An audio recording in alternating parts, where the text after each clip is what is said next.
जगद्गुरु तुकाराम महाराज की जय। सब संतान की जय।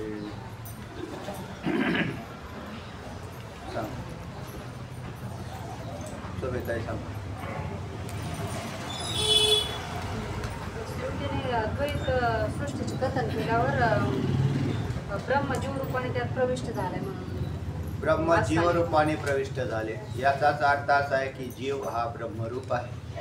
ब्रह्मच जीव रूपाने प्रविष्ट झाला म्हणजेच जीव हा ब्रह्मरूप आहे। जीवाला नवीन ब्रह्मत्व आणलेलं नाही तर तो मूळचाच ब्रह्म आहे, पण ब्रह्म जीव रूपाने प्रविष्ट झाला। त्याच्यामध्ये ब्रह्मजीव रूपाने प्रविष्ट झाला कधी ज्या वेळेला ईश्वराने द्वैत रूपी सृष्टीची उत्पत्ती केली।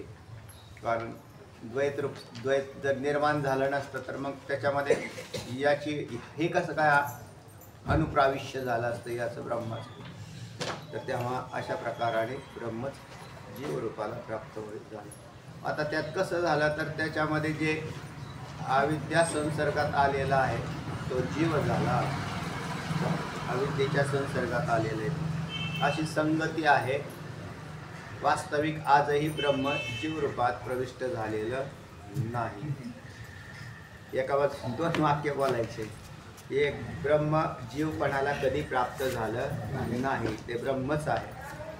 आणि मग सृष्टीमध्ये असणारा जीव कसा आहे तर तो म्हटले ब्रह्माच्याच अधिष्ठानावर।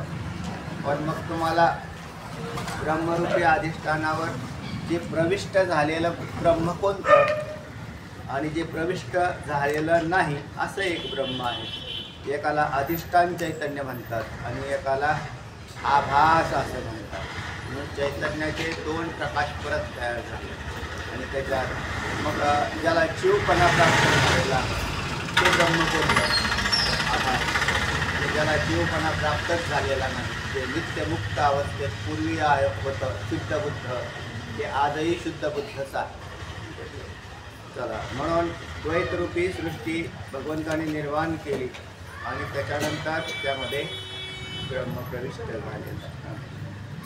श्लोक सांगतो कृत्वा धर्मांतरं जैवं देहे प्राविशदीश्वरः इति तः सुतया प्राहुः जीवत्वं प्राणधारणा। म्हणजे जीव संबंधी असे रूप करून ईश्वर देहात प्रविष्ट झाला। तर ईश्वर देहात प्रविष्ट झाला।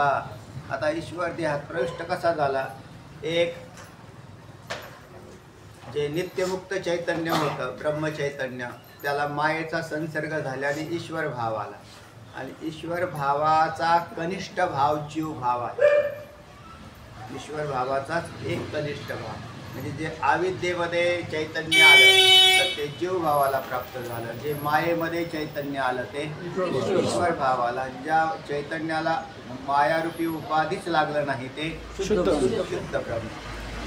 मग संगती लागली ते म्हणजे आम्हाला कोणी केलं तुम्हाला कोणी केलं नाही, तर ईश्वर जो आहे तो ईश्वर सुद्धा नित्यमुक्तच राहत। ईश्वराच्या ठिकाणी अज्ञान नाही आणि ब्रह्माच्या ठिकाणी अज्ञान आहे किंवा नाही असं बोलू नये आणि जीवाच्या ठिकाणी अज्ञान आहे असं बोलावं। ईश्वराच्या ठिकाणी अज्ञान नाही असं बोलावं आणि एका ठिकाणी अज्ञान आहे बी नाही बी काहीच बोलू नये।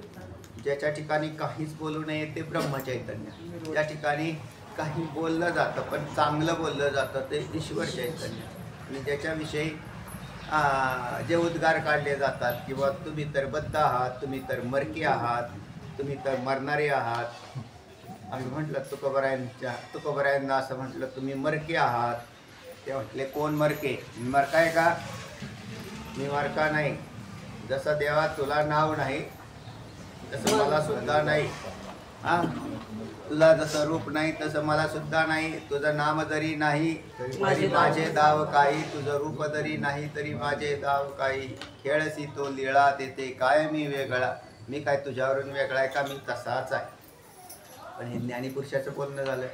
अज्ञानी तर म्हणतो ना माझा हातपाय दुखतात, माझा देह आहे, माझे सगळे, माझं कोण मेलं, तुझं याचं कोण मेलेलं आहे, याचं कोणी मेलेलं नाही आणि याच्या घरात कोण जन्माला आलं, कोणीच नाही। म्हणून जीवाची अवस्था वेगळी झाली। याला कारणीभूत आहे जे चैतन्य अविद्येमध्ये आलं की त्याचं नाव जीव आणि जे आलंच नाही किंवा आल्यानंतरही कळाल्यावरती मुक्त होईल असा एक भाव. ईश्वराला मुक्त होण्यासाठी काही परिश्रम करायची गरज नाही, कारण तो नित्य मुक्त आहे असं आहे. म्हणून त्याने निर्माण केलेलं विश्व ते त्याला बाधक नाही, आणि आपण निर्माण केलेला आपला जीवकृत संसार हा जीवाला बाधक. फार मोठा असतो असं नाही, फार किरकोळ राहतो, पण तेच करता करता अदब काय थोडा आहे का? भांडी धुवायची, पांघरुणं धुवायची, सगळी कपडे धुवायची, याला काय थोडा त्रास आहे का या जीवाला? आणि सगळे देतात होता ते म्हटले आजारी पडले म्हणून पाठच बुडाले, असं बी होऊ शकतं की म्हणजे आजारी पडले त्याच्यामुळे आता काय करता. पण हा सगळा त्रास कोणाला आहे? जीवाला. जीवाला त्रास आहे का करून घेतलेला आहे?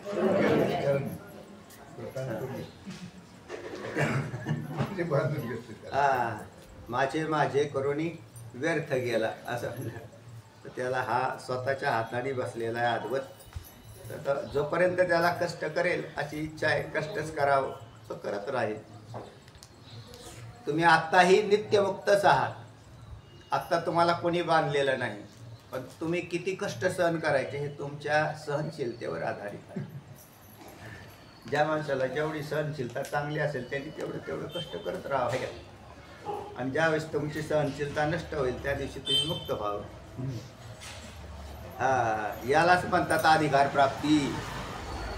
अधिकार प्राप्ती त्याची झाली की कंटाळला, संसार दुःखाला कंटाळलेले हे मोक्षाचे अधिकारी ठरतात. तसे श्रुती सांगते आणि प्राणाधिकांच्या धारणेमुळेच जीवत्व आले म्हणून मग प्राणधारणात असं म्हटलं जीवा, कारण त्याला जीवाला कर्म करावं लागेल. कर्म कोण करतं? कर्म कोण करतं? गुणकर्म विभागशः. प्रकृते क्रियमाण आणि गुणकर्म विभागशः.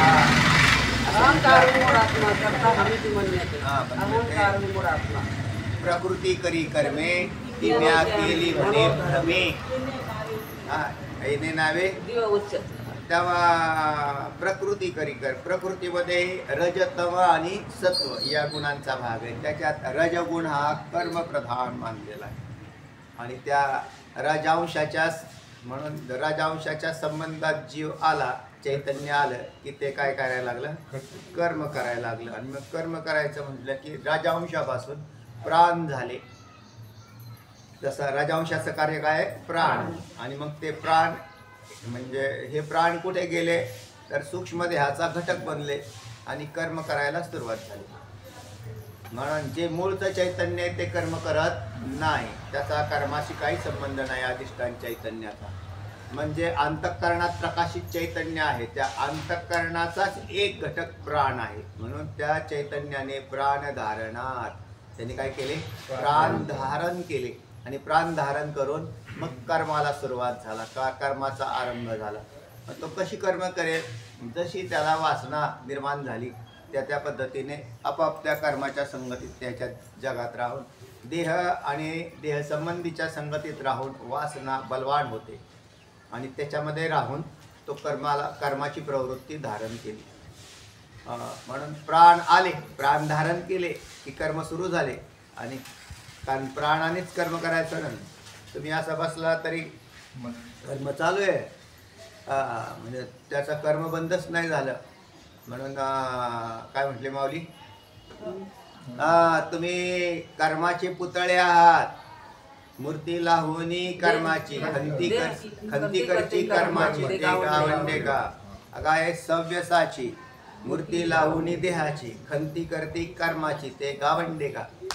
म्हणजे तुम्हाला देह मिळाला म्हणजे आपण काही कर्म करत नाही. कर्म करत नाही, कसं कर्म करतोच. तो असा बसला तरी कर्म चालू आहे. प्राणांचं तर आतलं कार्य चालूच आहे. सगळे प्राण जे आहेत पंचप्राण, पंच उपप्राण हेही मानलेत काही शास्त्रकारांनी. आता वेदांत नाही मानत, पण पंचप्राण म्हणजे प्राण, अपान, उदान, व्यान, समान हे प्राण धारणात प्राण धारण झालं. त्यांची स्थानापरत्वे आणि कार्यपरत्वे नावं आली त्या 5 प्राणांची, आणि त्याच्यात कर्म सुरू झालं. मग हे कर्माला प्रारंभ झाला का नाही? मग त्याच्यात प्राणांनी काय त्याला गप्प बसून दिलं का आत्मदेवी? नाही, लगेच तो लगेच लागलाच पाहायला इकडे तिकडे. त्याच्यात आता इकडे पाहायचं जरी म्हटलं तरी चक्षुरेंद्रियातून वृत्ती बाहेर जाणं, याच्यातही प्राणांचं कार्य सुरू झालं. प्राणच काम करतात, कारण वृत्तीला बाहेर जाण्यासाठी क्रिया लागेल आणि क्रियेत प्राणांचं सहकार्य आहे म्हणून कर्म. म्हणून आपल्या चक्षुरेंद्रियाची वृत्ती बाहेर जात असताना प्राणांचं सहकार्य झालं, इंद्रियांना सगळं सहकार्य झालं आणि कर्माला प्रारंभ झाला आणि मग तोच जीवपणाला प्राप्त झाला. कर्म करणारा हा जीव झाला. प्रकाश मी सांगितलंय का, म्हणजे मायेमुळे ब्रह्म ईश्वर होतं आणि अज्ञानामुळे जीव होतं. आता कशामुळे? म्हणजे मायेमुळे ब्रह्म ईश्वर होते.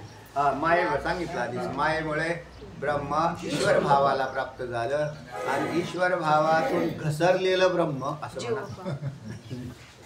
आणि ईश्वर काय घसरला नाही त्याच्यावर, त्यातनं घसरलेलं जीव भावाला प्राप्त झालं. लक्षात आलं? म्हणजे ब्रह्माचा डायरेक्ट जीव भावाला आला असं नाही म्हणायचं. मग काय झालं? ईश्वर भाव झाला आणि ईश्वर भावातून जीव भाव झाला. म्हणून जीवाचे तिन्ही शरीर ईश्वराच्या 3 शरीराच्या अंतर्गत आले. म्हणून जीव कोणापासून झाला? जेणे हा जीव दिला दान, याला संगती लागली. ब्रह्मापासून जीव झाले असं नाही म्हणायचं. मग ईश्वरापासून जीवभाव प्राप्त झाला, म्हणजे तो जीवभावाला प्राप्त झाला. त्याचा जीवभाव कसा आला? इथे काय लिहिलेलं, सरळ लिहिलं होतं त्यांनी. ब्रह्म नाही, पुढे लिहिलेलं आहे त्यांनी कुठेतरी. माग पुढे कुठतरी आहे ना इथं. जीव संबंधी असे निराळे रूप करून ईश्वर देहात प्रविष्ट झाला आहे ना. कोण प्रविष्ट झाला? ईश्वर प्रविष्ट झाला. हा, इथे ईश्वर प्रविष्ट झाला. हा, ग्रंथ नाही आणला.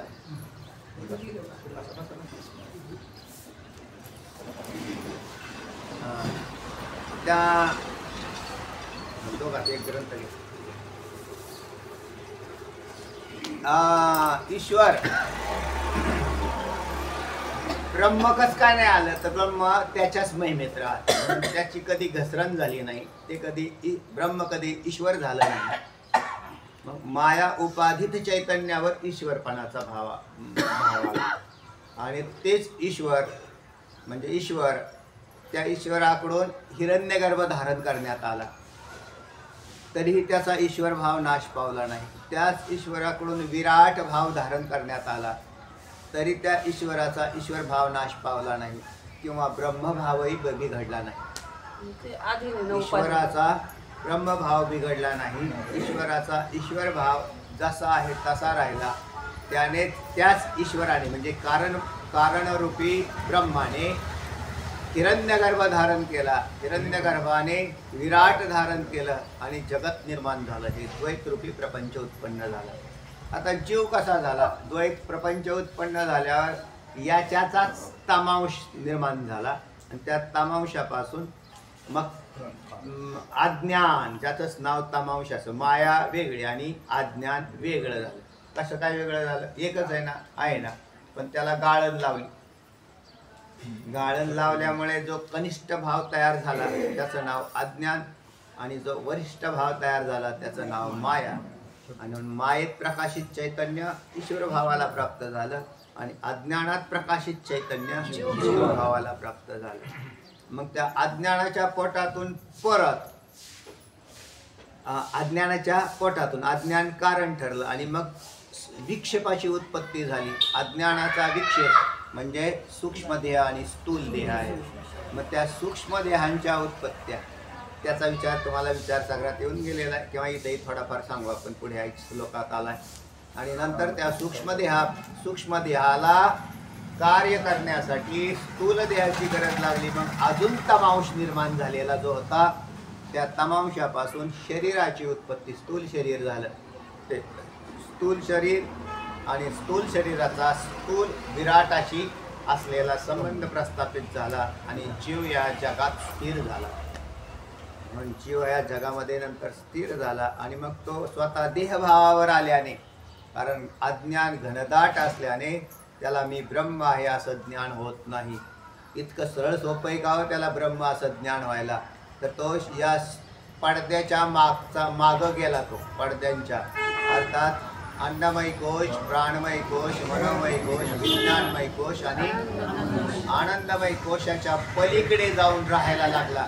त्याच्यात पलीकडे राहत आणि पूर्ण ब्रह्मभावाचं विस्मरण झालं. म्हणून जीवभावाला प्राप्त झालेली माणसं मग त्याच्यात अज्ञान त्याच्या कार्यामध्ये येऊन कर्म करायला लागले. आणि मग कर्म तरी काय घडणार आहे त्यांच्याकडून?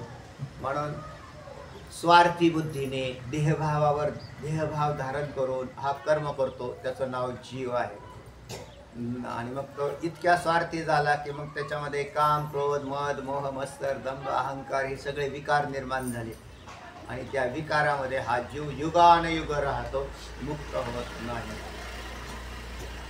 याला हा बद्ध झालेला आहे तर असा बद्ध झालेला आहे. याला बद्ध केला असं नाही म्हणत, झाला असंही म्हणता येत नाही.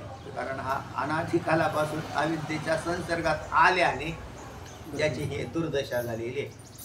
आणि हे मग आता परिच्छिन्न झालेलं चैतन्य, आता चैतन्य परिच्छिन्न होत नाही. हे कसं काय झालं? तर अंतःकरण उपाधीच्या द्वारे परिच्छिन्न अवस्थेला प्राप्त झालं. आणि मग आता त्याच्या सुटकेचा विचार चालू झाला. तो शास्त्र सांगायला लागलं त्याला. मग त्याला शास्त्र ऐकल्यानंतरही कळत नाही, पटत नाही आणि अंगी बांधत नाही. ही अशी अवस्था आहे त्याची. कळतच नाही, कळालं तरी पटतच नाही, पटलं तरी अंगीच बांधत नाही. आणि म्हणून तो मुक्त होतच नाही. त्याला दुसरा काही पर्याय नाही. या विश्वातली सर्वश्रेष्ठ विद्या ब्रह्मविद्या आहे. आणि या मानवी शरीराने काय करावं तर हेच करावं, दुसरं काहीच करू नये. पण असं सांगितल्या लोकांना अजून पटत नाही. म्हणून लोक त्यांना सांगावं लागतं तुमची तुमची शरीर सांभाळा, घरदार सांभाळा, प्रपंच सांभाळा आणि मग परमार्थ करा. असं नाही, वास्तवात तसं नाही. तर वास्तवात हेच आहे की ब्रह्मविद्या हस्तगत करा आणि मग त्याच्यानंतर प्रारब्धवशात प्रपंचात राहा. असं वास्तविक समीकरण आहे. पण असं काय होत नाही. चला, तर तेव्हा मायोपाधिक ईश्वर जो आहे, म्हणजे ईश्वर हा मायेमध्ये आला तो ईश्वर आणि अज्ञानात गेला तो जीव असा. आणि मग तोच ईश्वर जीव रूपात प्रविष्ट झाला असं बोलण्याचा प्रघात आहे. कारण ब्रह्म नाही आलं, ब्रह्म कसं काय जीव होईल? मग ईश्वराचे अधिष्ठान कोण? ब्रह्मचैतन्य. आणि जीवाचं कोण? ईश्वर कसा अधिष्ठान होईल? ब्रह्मचैतन्याचे अधिष्ठान. म्हणून जीवाचं आणि ईश्वराचं दोघांचे अधिष्ठान ब्रह्मचैतन्याचं आहे. ईश्वराचं अधिष्ठान जर ईश्वरापासून जीव झाला असं म्हणायचा प्रघात झाला. ईश्वरापासून कसा झाला? कारण तुम्हाला कारण देह, सूक्ष्म देह आणि स्थूल देह याची संगती लावावं लागेल का नाही? मग ती ब्रह्मापासून कारण सूक्ष्म आणि स्थूल देह झाला का? नाही, याला संगती लागत नाही. मग मायेत 3 देह झाले हे आधी तुम्हाला मानावे लागेल. मग मायेतले 3 देह बरोबर झाले महाराज. मग माया कशी मांडली? शुद्ध. आणि मग म्हणले मायेच्या तमांशाचं काय झालं? म्हटले मग जीवाचे कारण सूक्ष्म आणि स्थूल देह आहे हे इकडे खालच्या भागापासून काढायचे. वरच्या वरिष्ठ भागात ईश्वर आणि कनिष्ठ भागात जीव. झाली संगती लागली तुमची. म्हणजे जीव असा झाला की मग त्या जीवाने काय केलं? तो त्याला कळत नाही हा भाग तयार झाला. काय सांगतायत ऐका. कळत नाही म्हणजे अल्पज्ञत्व. ईश्वर कसा आहे? सर्व. जीव कसा आहे? अल्पज्ञ. याला संगती काय? तर हीच संगती. कारण ईश्वराचाच एक भाग जीव आहे. ईश्वरापासून जीव वेगळा नाही आणि ब्रह्मापासून तर नाहीच नाही. म्हणून ईश्वरापासून मग आता जे द्वैतवादी शास्त्रकार आहेत ते तेच म्हणतात अहो मग ईश्वरापासून म्हणलं ईश्वराची सेवा करत बसावं लागेल तुम्हाला. कारण आम्ही कुठं नाही म्हटलं, जोपर्यंत तुम्ही ब्राह्मी स्थितीत प्रस्थान करत नाही तोपर्यंत तुम्हाला ईश्वर उपास्य आहे. ईश्वर कुठपर्यंत उपास्य आहे? जोपर्यंत तो जीव ब्रह्मस्वरूपात इकडे जात नाही तोपर्यंत ईश्वर उपास्यच आहे. त्याने घटस्थापना करावी. तर तेव्हा त्यांनी काय करावं? कारण त्याला पर्याय नाही काही. त्याला कळत तर काहीच नाही. कर्म उपासनेचा अधिकारी त्याने तोपर्यंत कर्म आणि उपासना करत राहावी. जोपर्यंत तो मुक्त होत नाही. आता तो आता ह्यात बी भाग असा आहे. आता नवरत्न सुरू झालं ना, मग नवरत्नाचे अधिकारी कोण झाले? जे तामांश प्रधान राजांश प्रधान याच्यामध्ये जास्त आहे. कशामध्ये? गुणांच्या मध्ये. मग त्यांना ती आवडते. विष्णू का आवडत नाही त्यांना? तर तो अधिक सत्वांश प्रधान आहे म्हणून तो आवडत नाही. आपल्याकडे जसे गुणधर्म असतात ना, त्या गुणधर्मानुसार देव आवडतो माणसाला. जो मनुष्य तमगुणी आहे त्याला तमगुणी देव आवडतो. जो मनुष्य रजगुणी आहे त्याला रजगुणी देव आवडतो. आणि जो मनुष्य सतोगुणी आहे मुळातच त्याला भगवान विष्णू आवडतो. म्हणून विष्णू कोणाला आवडतो असं म्हटलं तर सतोगुणी असावं लागेल त्याला. ते म्हणले नाही नाही आम्हाला नाही आवडत. नाही आवडत तर तुमच्यामध्ये गुणधर्म भिन्न असले पाहिजे. लक्षात आलं? आणि वास्तवात तर मग त्याच्यातले मग कार्यब्रह्म यालाही आम्ही गुंडाळून टाकलं. नंतर तुम्हाला म्हटलं अहो काय कार्यब्रह्माच्या काय छंदात पडले तेव्हा मग तुम्ही कारण स्वरूपाकडे जा. म्हणून तुम्हाला कार्यब्रह्म आवडण्यापेक्षा ईश्वर आवडावा आणि ईश्वर आवडण्यापेक्षा ब्रह्म आवडावं. है ना? तुम्हाला काय आवडतं? तुम्हाला जे आवडतं त्याच्यावरून तुमचा प्रकार ठरतो. तुम्ही कोणत्या प्रकारात जाता. आणि त्याच्यानंतर म्हणजे मग तुम्हाला काय आवडतं? खरं तर सांगू, तुम्हाला काहीच आवडू नये म्हणजे ब्रह्म होतात. कारण स्वरूपाच्या ठिकाणी तर तो जाणारच आहे. कोणाला आत्मा आवडत नाही असा एखादा माणूस आहे का? ज्याला आत्माच आवडत नाही. पण ज्याची अत्यंत प्रीती ज्या भागावर असते त्यावेळेला ही मला आवडतं असं नाही म्हटलं जात, तर ते त्याचं स्वरूपच असतं. कळतंय ना? शिंदेताई कळतंय ना? काय कळतं? काय कळालं सांगा. तुम्हाला काय आवडतं ते सांगा, म्हणजे मग मी त्याच्यावरून समजेल तुम्हाला काय. एवढं सांगितलं कोण नाही म्हणणार विष्णू आवडत नाही. लक्षात येत आहे ना? सोडून ताई विषय कळाला पाहिजे. तो कळाल्यानंतर तुमच्या बुद्धीवर असा आरूढ होईल की तुम्हाला हे कळून गेलं सगळं. तर त्याच्यातलं काय आवडतं? तर मी माझ्या मूळ स्वरूप आहे ना ते माझं आवडीचं आहे असं म्हणण्यामध्ये काय स्वारस्य? तेव्हा ते तर आहेच आहे. म्हणून सगळ्यात प्रिय काय आहे? नवा अरे पत्युः कामाय पतिः प्रियं भवति आत्मनस्तु कामाय पतिः प्रियं भवति. नवा अरे जायाय कामाय जायां प्रियां भवति आत्मनस्तु कामाय जायां प्रियां भवति. जाया म्हणजे पत्नी. पत्नी ही पत्नीसाठी प्रिय नसून पत्नी ही आत्म्यासाठी प्रिय आहे असं याज्ञवल्क्य मुनी म्हणतात, है ना? नवारे देवानां कामाय देवां प्रियं भवति आत्मनस्तु कामाय देवं प्रियं भवति. नवारे सर्वस्य कामाय सर्वं प्रियं भवति आत्मनस्तु कामाय सर्वं प्रियं भवति. म्हणून एक आत्मा हाच प्रिय आहे. म्हणून काय केलं पाहिजे? त्याच आत्मा वारे दृष्टव्य श्रोतव्य मंतव्यम निदिध्यासव्यम अशी वेदाच्या श्रुत्या सांगतात. तर तेव्हा आपल्याला हे कळालं पाहिजे किंवा अत्यंत प्रिय काय? आत्मा. आणि त्यानंतर मग म्हणजे मग आम्हाला ईश्वर अत्यंत प्रिय व्हावा. ईश्वराची प्रियता कशी धारण होईल? कळालंच नाही तर. कारण लोकांना ईश्वर हा अजून बी कळालेला नाही. लोकांना देव माहिती पण हे खालचे देव माहिती. आणि त्याच्यातले बरेचसे देव तर लोक तर देवदेव करतच बसलेले. जा इकडे जा तिकडे जा बोंबलत फिर तिकडून जा इकडं इकडून आला तिकडे झाला म्हणले देवदेव. काही कळायला मार्ग नाही त्यांना. अशी बुद्धी खराब होऊन गेली. बाहेरचं वातावरण बघायला ते देव कशाच करते त्या फिरत्यात इकडून तिकडून इकडे फिरतात. त्यामुळे हा जो फिरणं हा तर त्याला पहिल्यापासूनचाच गुणधर्म आहे जीवाचा. फिरतच आलेले आता चालेल. चला मग त्या भिन्न भिन्न उपाधीमुळे त्याचे स्वरूप पण भिन्न भिन्न झाले. उपाधीमुळे स्वरूप सुद्धा भिन्न भिन्न होतात. उपाधी म्हणजे जे उपाधीचं लक्षण काय केलं? म्हणतात आपले धर्म दुसऱ्यावर टाकत नाही. आपले धर्म दुसऱ्यावर न टाकता ते उपहिताचं ज्ञान करून देते आणि जी त्याच्यावरून वेगळी राहते. आहे ना, औषधक असते तिचं नाव काय आहे? उपाधी. उपाधी. असं वेगळे राहिले अशी उपाधी. म्हणून उपाधी कळाली पाहिजे आणि अधिष्ठानही कळालं पाहिजे. अधिष्ठान कळालं पाहिजे आणि उपाधी ही उपाधी शरीर काय आहे? उपाधी. कोणाची? चैतन्याची. जसे ईश्वराचे 3 शरीर त्याची उपाधी. त्याचाच एक छोटासा पार्ट म्हणजे जीवन. तुम्ही ईश्वराचाच एक पार्ट आहे. त्याची व्यापकता आली आणि त्याच्या ठिकाणी असणारी जी मायावृत्ती, तुमच्याकडे असणारी अंतःकरण वृत्तीत किंचित आलं आणि त्याच्या वृत्तीमध्ये सर्वज्ञत्व आलं.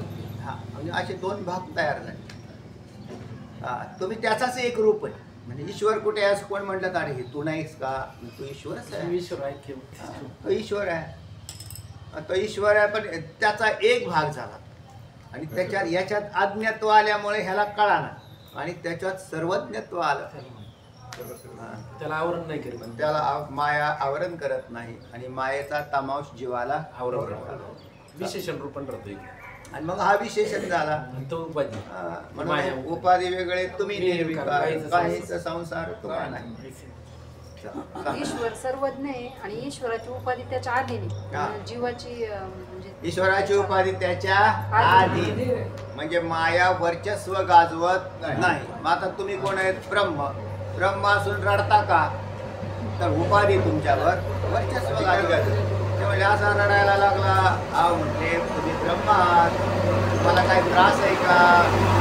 तर मला काही त्रास नाही. असं जरी असेल, काही जीव दुःखाने होरपळलेले असतात, त्यावेळेला जीव दुःखाने मग त्याला दुःखाने होरपळलेल्याला ब्रह्म नाही म्हणावं, जीव म्हणावं. जो दुःखामध्ये आलेला आहे, भीतीग्रस्त झालेला आहे, चिंताग्रस्त झालेला आहे, दुःखी झालेला आहे, याला म्हणतात जीव. आणि वास्तवात हा आहे ब्रह्म. मग ब्रह्म कसं आहे? सच्चिदानंद. मग सच्चिदानंद जे आहे ते दुःखी कसं काय? तर ते दुःखी नाही, पण ते स्वतःचं विस्मरण झालं त्याला आणि अन्य भावाची उत्पत्ती झाली म्हणून जीव भावाला प्रकट झाला. ज्याला मुक्त व्हायचं असेल तर त्याला याच्यापेक्षा दुसरं काही करता येणार नाही. त्याला अध्ययनाचं करावं लागेल, चिंतन करावं लागेल, सद्गुरुनिष्ठ राहावं लागेल, शास्त्रनिष्ठ व्हावं लागेल. जगातली अत्यंत श्रद्धा ही या ठिकाणी ज्या वेळेला केंद्रित होते त्यावेळेला जीव मुक्त होतो. सगळी श्रद्धा त्याची, कारण त्या श्रद्धेचे बरेच तुकडे असतात. प्रेमाचे बरेच तुकडे होतात. ते सगळे तुकडे वेगवेगळ्या भागावर पडलेले असतील तर तो मुक्त कसा होईल? म्हणून त्याचं सर्व प्रेम एकवटावं लागेल आणि ते एकवटलं की तो मुक्त होईल 100%.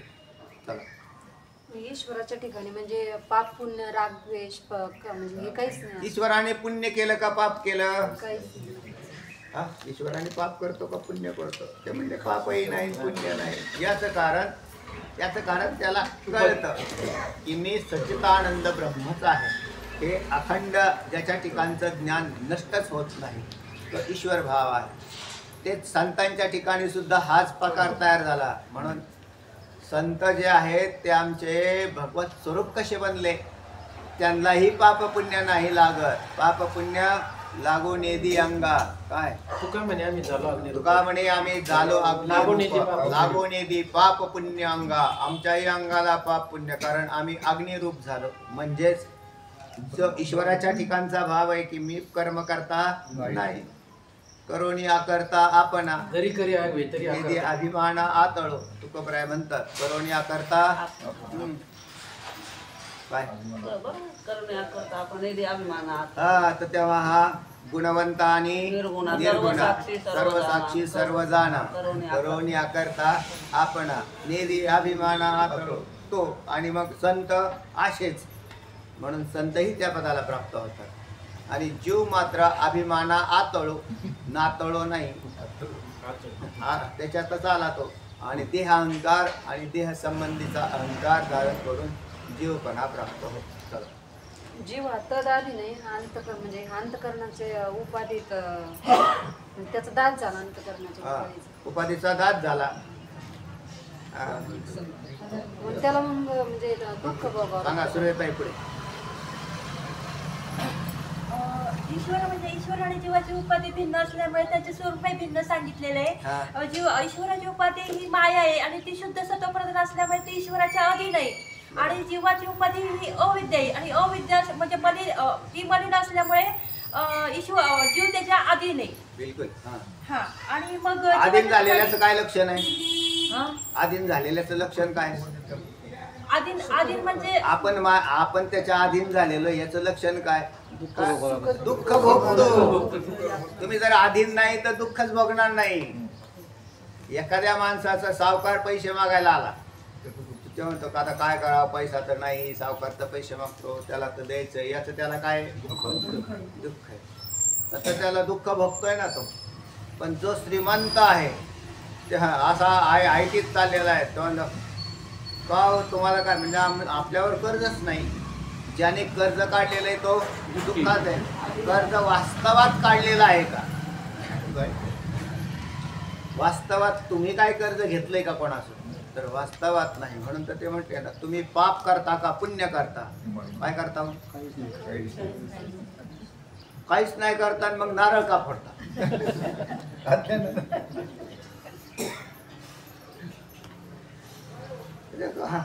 म्हणजे त्याच्यामध्ये त्याची जी कृती आहे ना, त्या कृतीत तो बांधला जातो ना. कारण त्याच्यामध्ये तो काय म्हणून तो मला त्या गुरुजींना विचारलं, रंगनाथ महाराज परभणीकर गुरुजींचा विचार. त्यांना ज्यावेळेस पिंडदानाच्या त्यावेळेला मी विचारलं, ते म्हणजे सोडा संकल्प. म्हणजे कसला संकल्प? अहो म्हणजे तुम्ही पाप पुण्य म्हटले, मी माझ्या आयुष्यात कधी पापही केलं नाही आणि पुण्यही केलं नाही. कोण म्हणतं पाप पुण्य करतो? तर खरं याला कारणीभूत असं आहे, तो उपाधीच्या अखत्यारीत काम करतो तर त्याच्यातून पाप पुण्य घडतं. आणि जो उपाधीला टाकून दिलेला आहे, म्हणजेच उपाधीचा फेकून देणारा, संकोचवणी काय झाला सी लहान घे या पोषण ब्रह्मांडाचे, उपाधीच्या नावे घेतला शिंतोडा. उपाधीच्या नावे घेतला शिंतोडा. कासे हात भरून धुवावे. कसं हात धरून धुवावे. तर उपाधीच्या नावे शिंतोडा घेणारे साधू आहे आणि जीव मात्र त्याच्यातच राहतो. चला, ईश्वर हा सर्वज्ञ असल्यामुळे ईश्वराच्या ठिकाणी म्हणजे राग, द्वेष, पाप, पुण्य इत्यादी म्हणजे भाव उत्पन्न होत नाहीत. आणि जीव हा अल्पज्ञ असल्यामुळे जीवाच्या ठिकाणी म्हणजे राग द्वेष कसा तयार झाला? प्रीती. आता पहा, एखादा घरातला माणूस गेला की तो लागला, कारण त्याची तिथं प्रीती असते ना, मग तिथं राग द्वेष. कारण एखादा व्यक्ती अनुकूल गेला तर तिथं लगेच रडायला लागला, तो अनुकूल होता ना. आणि प्रतिकूल, ईश्वराने निर्माण केलेला संसार अनुकूलही नाही आणि प्रतिकूलही नाही, त्याने तो निर्माण केलेला आहे. आणि जीवाने निर्माण केलेल्या संसारात अनुकूल प्रतिकूल भाव तयार झाले, ते अविद्येच्या द्वारे आलेले. म्हणून याच्या ठिकाणी हा संसर्ग झाला. नाही तर दररोज मी म्हणत असतो ना, कितीतरी लोक जन्मतात, ईश्वर कोणाचा वाढदिवस साजरा करतो, कितीतरी मरतात, ईश्वराला सुतक पडलं का? त्याच्यात तर किती जन्माला आले आणि कितीही मेले तरी तो त्याच्यावरून भिन्न आहे. विषय दुःख देत नाही, तर जीवकृत संसार आहे. ईश्वरकृत संसार नाही दुःख. ईश्वरकृत संसार असाच आहे. पण तो जीव म्हणून कोटीत आला की मग त्याला सुख दुःख जाऊन त्याच्यामध्ये तो येतो. चला, म्हणून वेदांत शास्त्र कळाल्यानंतर जर अंगी बांधलं तर तो मुक्तच व्हायला पाहिजे. आणि तो जर तसाच रडत बसला असेल तर त्याला पहिली गोष्ट वेदांत कळालेला नाही. आणि तो त्या सुखदुःखांच्या ह्या हेलपाट्यामध्ये बरं समजा झाला एक किंचितचा भाव उत्पन्न, तर लगेच ज्ञानाने निवृत्त व्हायला पाहिजे. त्याच्या ठिकाणी असलेलं जे ज्ञान आहे ते काही वेळेला थोडंसे अंधकारामध्ये येतं. माऊली ज्ञानोबराय जर ताटी लावून बसतात आणि परत मुक्ताईने सांगितल्यावर उघडतात, तर अशा प्रकारचा थोडासा हेलकावा येऊ शकतो, पण तो नित्य दुःखी राहू शकत नाही. तात्पुरता काही वेळेला भावाच्या उत्पत्त्या होतात, त्याच्यावर लगेच ज्याचा भाव निवृत्त झाला, काहीच नाही, तर त्याला कळ आलं ते लगेच. आणि काही वेळेला अज्ञानाचा एवढा मोठा पगडा असतो जीवावर, आणि तो अनादिकालापासून होतच आलेला आहे ना. ते तरी एकाच वेळेला कसं काही होईल, लगेच तो बाजूला झाला त्याच्यात. मग तो समजून घ्यायचा की हा अभ्यासू माणूस असला पाहिजे, असं झालं पाहिजे, त्याच्यातच राहायला हवं. काही माणसांची दुःख पार 6-6 महिने तसेच आहे, अंधारात तसेच राहतात. त्याला काय पण आपलं ज्ञान आपल्यावर किती पगडा घालो आहे त्याच्यावर आधारित आहे. आणि तुम्ही वास्तवात दुःखी नाहीत हे लक्षात ठेवा. तुम्ही अज्ञानाने दुःखी आहात. वास्तव तुम्ही सच्चिदानंद आहात. तुमचं स्वरूपच आनंद असेल तर दुःख कसं काय. म्हणून हे वास्तव कळालं की कामच झालं आणि परमार्थ त्याच्याचसाठी आहे. चला शिव आणि ईश्वर यांच्यामध्ये जो भेद आहे तो उपाधिकृत भेद सांगितलेला आहे. आणि या उपाधीचा ज्यावेळेस त्याग होतो त्या चैतन्य अंशात ते दोन्ही एकच आहेत. चैतन्य अंशात एक ईश्वर अविकारी आहे सांगितले आणि जीव पूर्वोक्त कारणामुळे विकारी आहे म्हणून सांगितलेले. हा तात्पर्य सांगितले की ईश्वराने ही सृष्टी निर्माण केलेली आहे आणि जीवरूपाने म्हणजे ईश्वराने ही सृष्टी निर्माण केलेली आणि तो त्यात प्रविष्ट झालेला आहे म्हणून सांगितलेले. हा म्हणून ब्रह्म प्रविष्ट झाला असं म्हणू नये. ईश्वर कारण ते अद्वैत स्वरूप आहे. ते कशात प्रविष्ट होईल. अद्वैत पदार्थ हा एकच असा असल्याने ते नाही प्रविष्ट झाले. मग आता प्रविष्ट झालं असं म्हणण्याचा भाग आला तर पहिल्यांदा ईश्वर पहिल्यांदा जीव मानता येत नाही. आधी नियंत्रक मानावा लागतो आणि मग ज्याचं नियमन केलं जातं तो मानावा लागतो. म्हणून पहिल्यांदा ईश्वर झाला. आणि जरी समजा तुम्ही अनादि पदार्थ म्हणत असतात ईश्वर माया आणि ईश्वर यांचा संबंध जीव आणि अविद्या किंवा अज्ञान आणि या पाचांचा परस्पर भेद संबंध नाही. आणि यांचे भेद म्हणजे एक झाले 6 पदार्थ हे सगळे अनादि पदार्थ संबंध आहे. हा संबंध तिसरं तर सांगितलं तुम्हाला आधीच पहिल्यांदाच सांगितलं मी. तर तेव्हा भेद नंतर या पाचांचा परस्परातला भेद असे 6ही पदार्थ काय झाले अनादि. प्रपंच प्रवारूपाने पण मग आता हा प्रपंच प्रवारूपाने अनादि. मग आता हे 6ही पदार्थ अनादि झाल्यावरती 6 अनादि पदार्थ एकाच वेळेला कसे राहतील. मग तर तिथं द्वैत झालं. म्हणून केवळ एकच ब्रह्म अनादि आणि अनंत आहे. झालं सिद्ध. बाकीचे जीव ईश्वर संसार अनादि शांत आहे. शांत म्हणजे ब्रह्मविद्येने ज्याचा बाध होतो ते शांत झाले. मग जीव काय झाला पुढे जाऊन शांत झाला. आता इतक्या युगान युग मी संसार करत आलो म्हणजे अनेक शरीरं मी धारण केली आणि अनेक शरीरात मी माझा संसार करत आलो. बरोबर आहे. हा सगळा संसार जर मी शांत झालो तर खोटाच ठरला ना. मी मागचं सांगतोय बरं का. म्हणजे मागं मी पूर्वी एकदा राजा होतो आणि मी राजा असताना मी राज्यकारभार केला आणि सुंदर राज्यकारभार करूनही नंतर लोकांनी माझी प्रेतयात्राच काढली. असे मी अनेक जन्म घेतले वेगवेगळे. कधी मी स्वर्गाला जाऊन आलो तिथूनही खाली आल्यानंतर पुन्हा आणखीन या ठिकाणी अन्य पशुपक्ष्यांची शरीरं धारण करून राहिलो. कित्येक वेळा मानवी शरीरं मी धारण केली पण त्या प्रत्येक शरीराची अंतयात्राच निघाली. तर त्याच्यामध्ये माझा हा केलेला हा सारा संसार नष्ट झाला. बरोबर आहे ना. हा सगळा संसार नष्ट झाला म्हणजे शांत झाला. म्हणून संसार हा शांत होतो म्हणजे नाश पावणारा.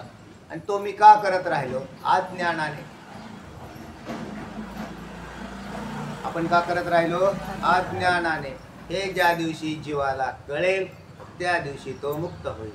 नाहीतर चालू संसार तुम्ही जे करता हा संसार अज्ञानानेच करता. हा मला हे करायचंय ते करायचंय ते करायचंय असं तुम्ही मागच्या जन्मातही असंच करत होते आणि आता सुद्धा असंच करता आणि पुढे सुद्धा तेच करणार.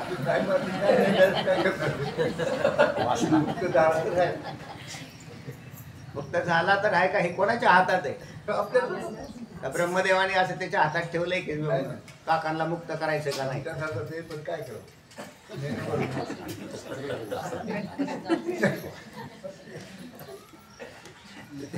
असं युगानुयुग शरीर घेतली त्या वेळेला वेगवेगळ्या शरीरात संसार केला आणि आता बी अवदसा हीच आठवली. काय आठवली संसार करायचा आहे. ते म्हणले परमार्थ तिकडं बुडाला तरी चालेल पण संसार बुडता कामा नाही अशा प्रकारची लोकांची अवस्था आहे. आणि मग ते करताना तर त्याला काय पर्याय आहे त्याला पण याच्यातून बाहेर काढेल कोण काढेल तुम्हाला तर कोणच नाही. तेथे कोणी सोडविना एका सद्गुरु वाचोनी. पण त्याला त्याचा पक्का बोध होण्याची फार आवश्यकता आहे. लोक सद्गुरू मानतच नाहीत असं नाही, मानतात पण त्यांची किंमत तेवढीच ठेवतात की जेवढी त्यांच्या बुद्धीत असते, त्याच्यापेक्षा जास्त नाही. म्हणून ते मुक्त होत नाही. चला. आणि याला श्रुतींचा आधार सांगितलेला आहे. अनेन जीवेन आत्मा अनुप्रविष्ट ही छांदोग्य श्रुती सांगितलेली आहे. हा आणि पुढची श्रुती आहे स एकमेव सीमाणम विविधार्थ आणि मध्ये सगळं डॅश डॅश केलेली आहे. सा एतम एव सीमानम विदार्य. विदार्य या पदाचा अर्थ आहे फाडून बाहेर येणं. विदार्य फाडणे, भेदणे.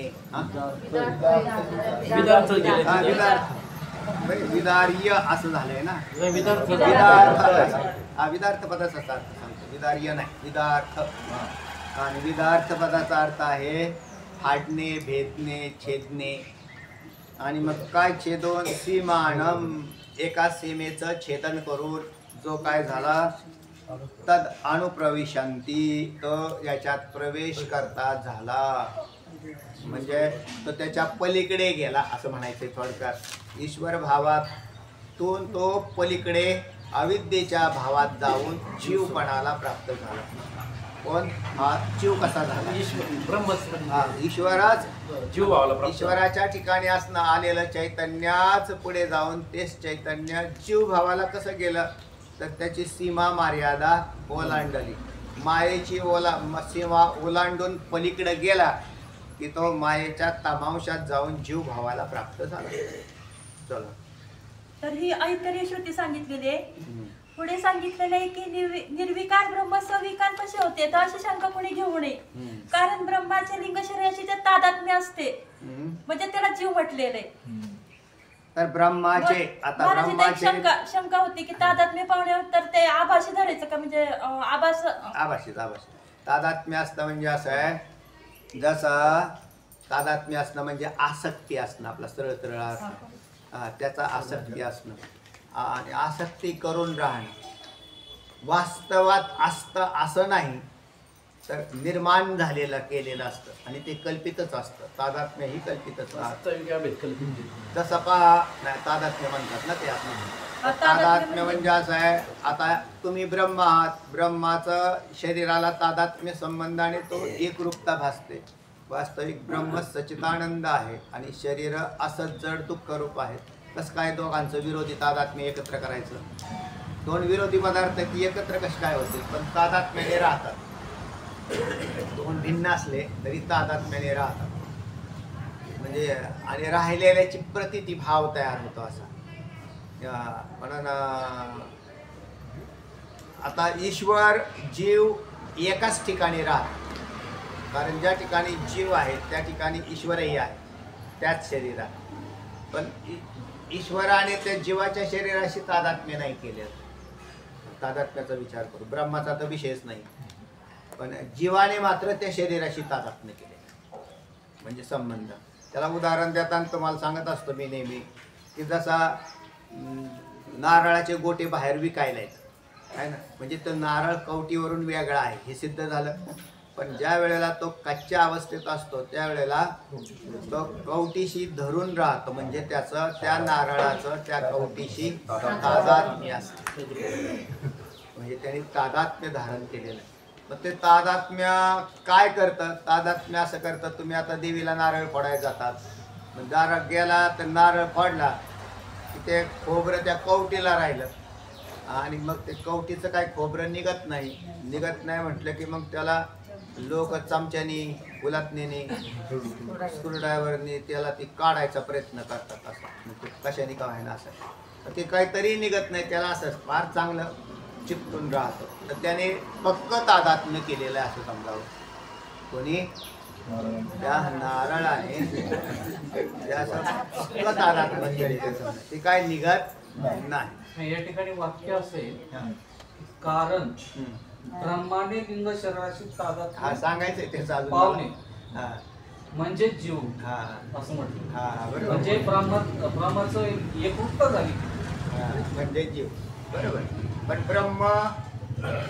ब्रह्म कधी तादात्म्याला प्राप्तच होत नाही, कारण जो असंग तेल आणि पाणी एकत्र करायचं. तुम्हाला काय करायचं? तेल आणि पाणी. तर असं टाकल्यावर होईल का नाही? या वाक्याचा अर्थ काय? त्या तेल आणि पाणी एकत्र घेतलं तर तुम्हाला त्याच्यात तेलात पाणी मिसळलेलं दिसतं. तेलात पाणी मिसळलेलं दिसतं, कारण त्याच्यात बुडबुडे दिसतात की पाणी ती एकत्र झालं. असं जर व्यवस्थित ठेवलं काही काळ तर तेलच असतं आणि पाणी पाणीच असतं. ते वेगवेगळे धर्म दाखवतात. म्हणून ब्रह्म अविद्येमध्ये आलं, ब्रह्म अविद्येत आलं तरी त्याचं वास्तव तादात्म्य नाही, तर कल्पित तादात्म्य आहे. कसं आहे? कल्पित तादात्म्य. तुम्ही वास्तविक जरी त्याच्या या देहात राहिले आणि मी देह आहे असे म्हटले म्हणून काय ब्रह्मा आजारी पडलं का? ब्रह्म नाही. त्याच्यात जो कल्पित जीव आहे तो जीव आहे ना, त्या जीवाने तादात्म्य केलेलं आहे, ब्रह्माने तादात्म्य केलेलं नाही. ते सगळं बरोबर आहे, त्याच्याबद्दल काही शंका हा. नाही. पण ह्या ठिकाणी वाक्य असेल, काय वाक्य? हा. ब्रह्माने लिंग शरीराचे तादात्म्य पावणे हा म्हणजेच जीव होणे. बरोबर आहे. म्हणजेच पावणे जीव होणे. बरोबर आहे. तर त्याच्यात कल्पित काय धरायचं? कल्पित. आता त्याला तुम्हाला संगती लावायला जीव म्हणजे काय हे लक्षात घ्यावं लागेल. बरोबर आहे का नाही? कारण ब्रह्म जर तादात्म्य पावत नाही तर कोण तादात्म्य पावतं मग? तर कारण ब्रह्माने तादात्म्य नाही आलं. ब्रह्मापासून जो झालेला जीव आहे त्या जीवाचं तादात्म्य कशाशी झालं? अविद्येशी आले. आणि तो किंवा त्याला म्हणून म्हटलं कल्पना अविद्या झाला जीव मायोपाधी शिव बोली जती. आता तुम्हाला हे कधी लक्षात येईल? या वाक्याचा अर्थ पुढचा श्लोक झाल्यावर लक्षात येईल. कारण त्याच्यामध्ये चैतन्य यदधिष्ठानम लिंगदेहस्य पुनः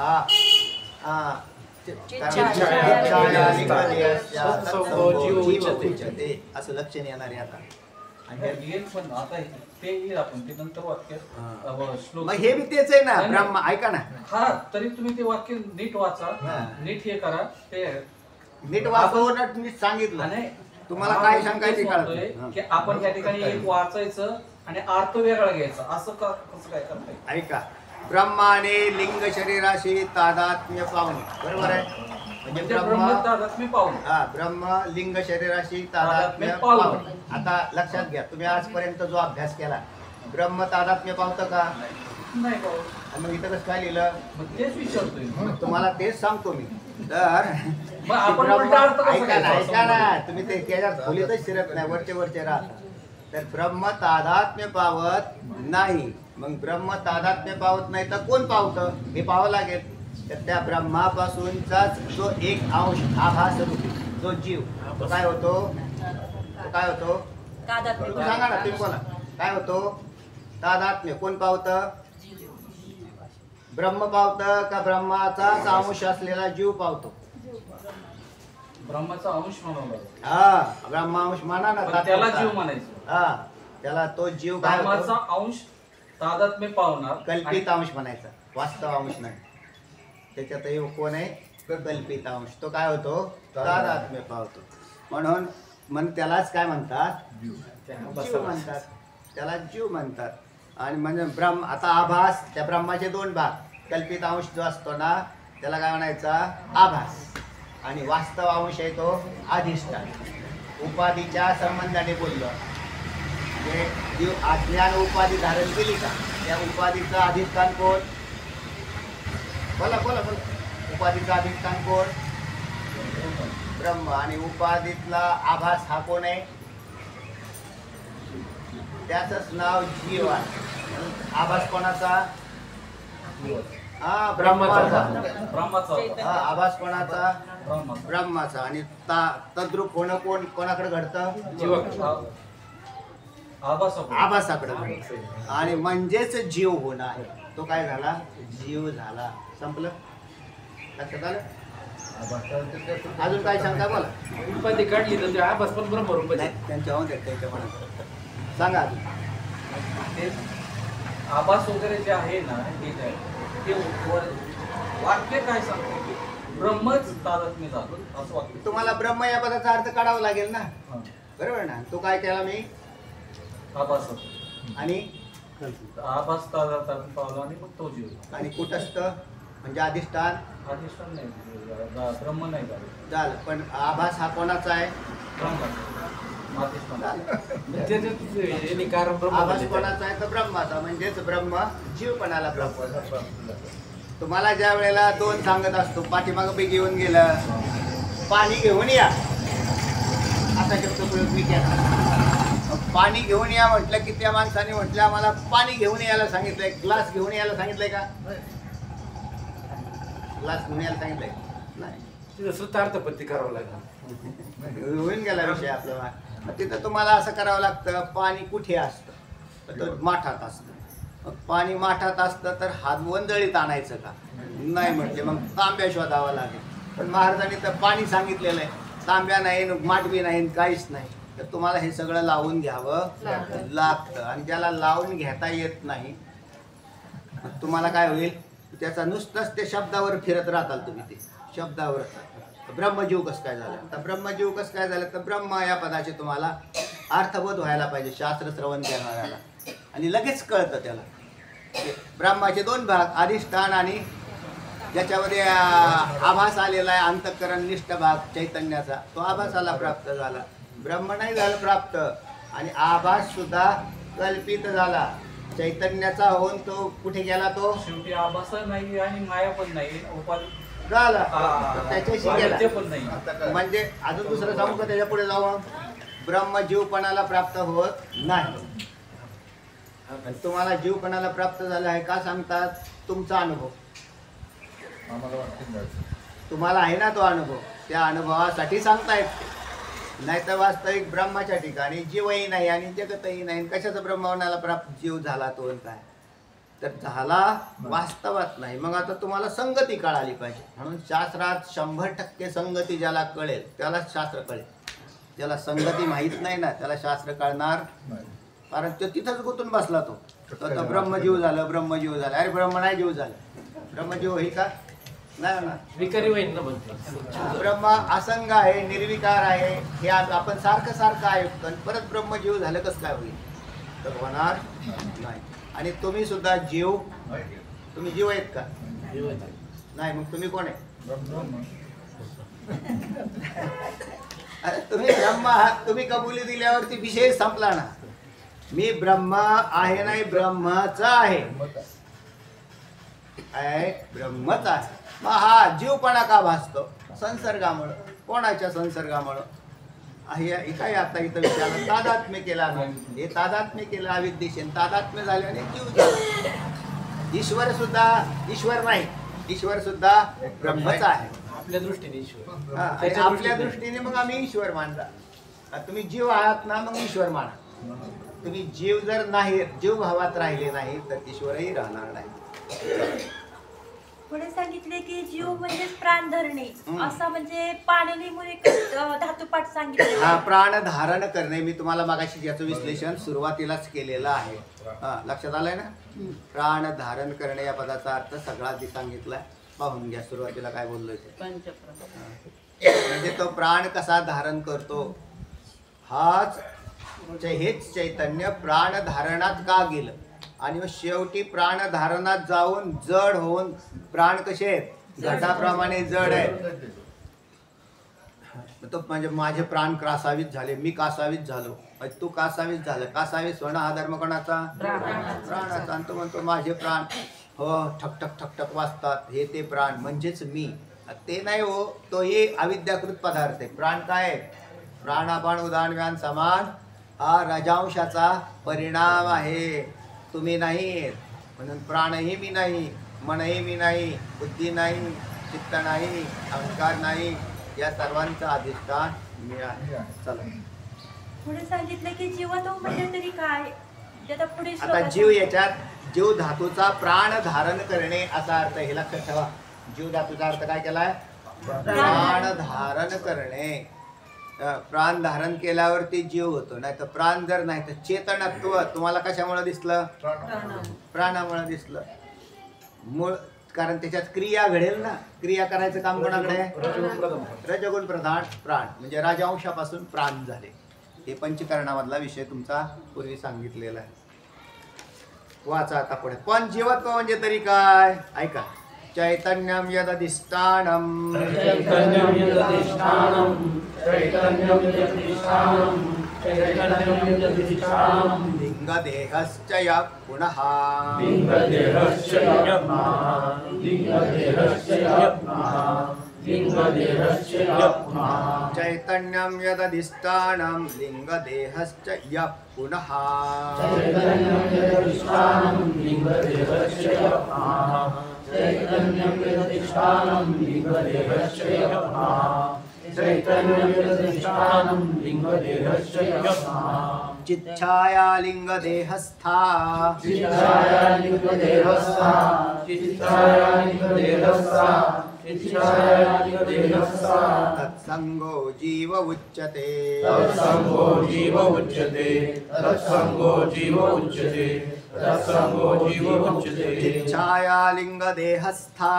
तत्संगो जीव उच्यते चिच्छाया लिंगदेहस्था तत्संगो जीव उच्यते चिच्छाया लिंगदेहस्था तत्संगो जीव उच्यते चिच्छाया लिंगदेहस्था तत्संगो जीव उच्यते चैतन्यम यदधिष्ठानम लिंगदेहश्च यः पुनः चिच्छाया लिंगदेहस्था तत्संगो जीव उच्यते चैतन्यम यदधिष्ठानम लिंगदेहश्च यः पुनः चिच्छाया लिंगदेहस्था तत्संगो जीव उच्यते चैतन्यम यदधिष्ठानम लिंगदेहश्च यः पुनः चिच्छाया लिंगदेहस्था तत्संगो जीव उच्यते चैतन्यम यदधिष्ठानम लिंगदेहश्च यः पुनः चिच्छाया लिंगदेहस्था तत्संगो जीव उच्यते चैतन्यम यत् अधिष्ठानम लिंगदेहः च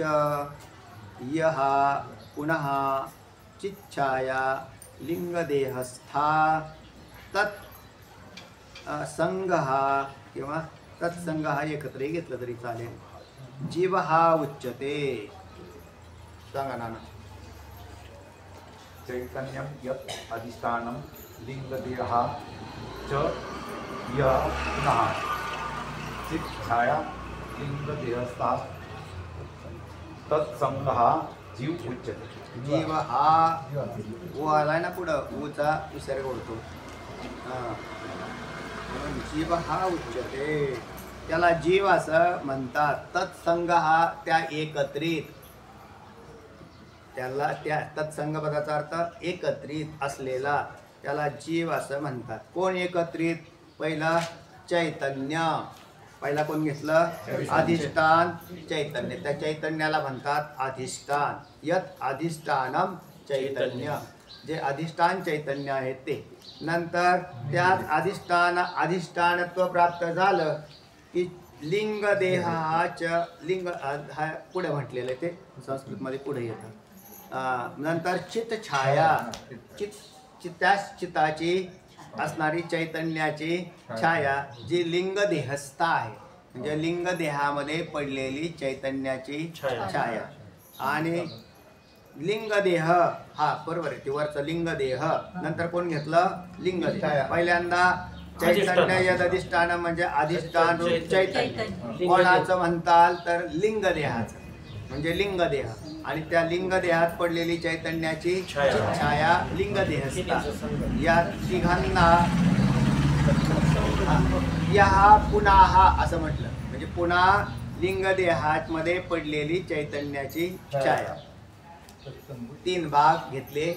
एक अधिष्ठान चैतन्य, दुसरं त्या अधिष्ठान ज्याचा आहे तो लिंग देह, आणि पुन्हा त्या लिंग देहामध्ये पडलेली चैतन्याची छाया. या तिघांच्या संघाला म्हणजे एकत्र येण्याला जीव असं म्हणतात. असं सरळ अर्थ झाला. आणि हा श्लोक सगळ्यांनी पाठ करायचा. पुढच्या वेळेच्या पाठामध्ये सगळ्यांकडून विचारला जाईल, म्हणून सगळ्यांनी श्लोक पाठ करून यायचा. जर पाठ करून नाही आले तर पुढचा पाठ होणार नाही. उद्या आहे ना